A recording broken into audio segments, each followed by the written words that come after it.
नमस्कार। आज हम राजस्थान की प्रागैतिहासिक पृष्ठभूमि के बारे में अध्ययन करेंगे।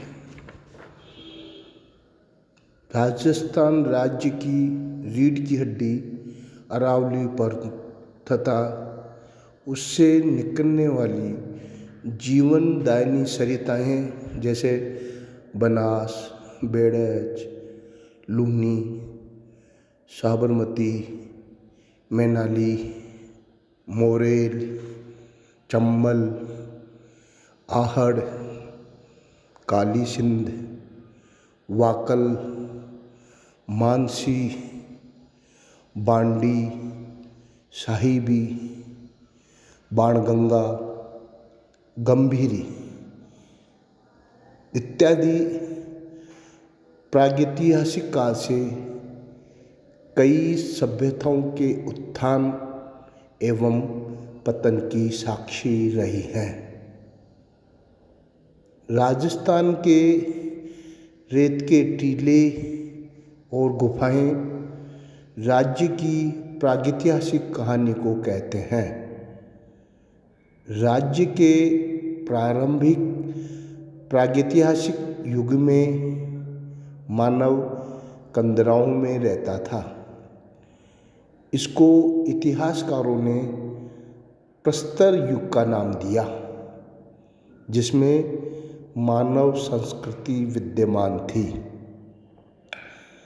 मानव प्रस्तर के हथियार तथा औजार काम में लेता था, इसलिए इसका नाम प्रस्तर युग दिया गया, जिसे अध्ययन की दृष्टि से दो भागों में विभक्त किया गया है। एक भाग का नाम पूर्व पाषाण काल और दूसरे भाग का नाम है उत्तर पाषाण काल। पहला जो पूर्व पाषाण काल है, इस काल का आविर्भाव आज से लगभग 6 लाख वर्ष पूर्व हुआ, जिसमें मानव का विकास कंदराओं एवं नदी घाटी की बीहड़ जंगलों में हुआ। मानव हिंसक पशुओं से अपनी रक्षा करने हेतु भोंडे पत्थर के हथियार का उपयोग करते थे, इसलिए इसे पूर्व पाषाण युग कहा गया।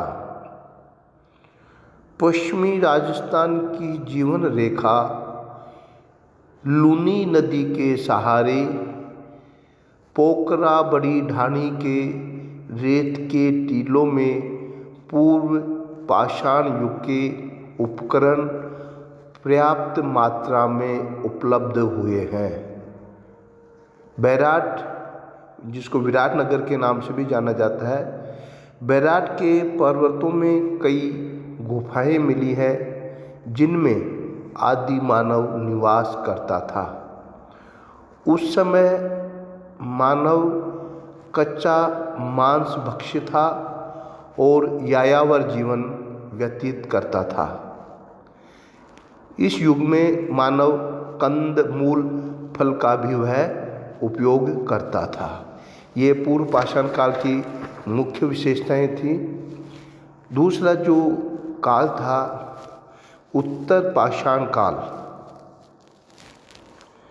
राजस्थान के दक्षिणी पूर्वी तथा उत्तरी पूर्वी क्षेत्र की नदियों के किनारे वर्तमान में बांसवाड़ा, डूंगरपुर, उदयपुर, भीलवाड़ा, बूंदी, कोटा, झालावाड़, जयपुर आदि जिले या तहसीलों में पाषाणकालिक मानव निवास करता था, क्योंकि वहाँ पूर्व पाषाणकालीन हथियारों से परिष्कृत पाषाण के हथियार, जो पाषाण के पत्थरों को तराश कर बनाए गए थे तथा सुडौल, चिकने व सुंदर होते थे पाए जाते थे।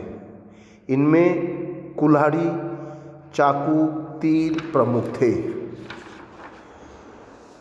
उत्तर पाषाणकालीन मानव का निवास कंदराओं से हटकर मिट्टी के कच्चे मकान बनाकर रहने का होता था। मकान नदी घाटियों के किनारे सुरक्षित स्थान पर बनाए जाते थे। छत भी घास फूस, टहनियाँ मिलाकर बनाई जाती थी। मकान भी सामूहिक रूप या झुंडों में बनाए जाते थे। अतः स्पष्ट है कि मानव यायावर जीवन छोड़कर सामूहिक रूप से समूह में स्थायी रूप से रहने का आदी हो गया था। फलतः नदी घाटियों में गांव विकसित होने लग गए थे। इस काल में चाक पर मृदभांड बनाए जाने लगे थे। ये मृदभांड चित्तौड़ जिले में बेड़च, गंभीरी तथा चंबल नदी, बामनी नदी घाटियों में उत्खनन में प्राप्त हुए हैं।